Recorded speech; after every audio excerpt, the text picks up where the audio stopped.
You can order the ignition coils used in the video on CarParts.com via the link in the description. Turn off your vehicle's ignition. Set the parking brake.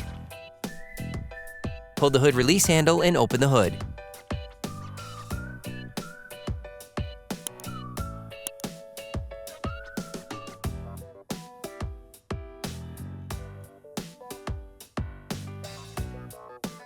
You can now see the location of the ignition coils. Disconnect the power from the ignition coil. To do this, push on the tab and pull on the connector. Hey, it's Alex from CarParts.com. If you enjoy this video and want to support us, like, comment, and subscribe. Okay, back to work. Using a ratchet and a 10mm socket, remove the nut holding the coil.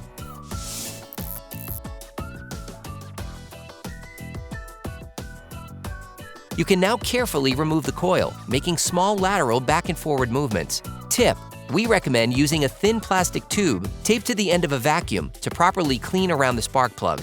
This prevents the dirt from falling into the motor. You can order the ignition coils used in the video on CarParts.com via the link in the description. Take the new coil.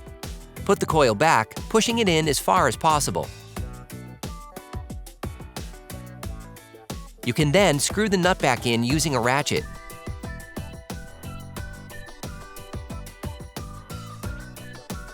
Finish tightening using a torque wrench. Reconnect the ignition coil. You can now repeat the process on the other spark plugs. Operation complete.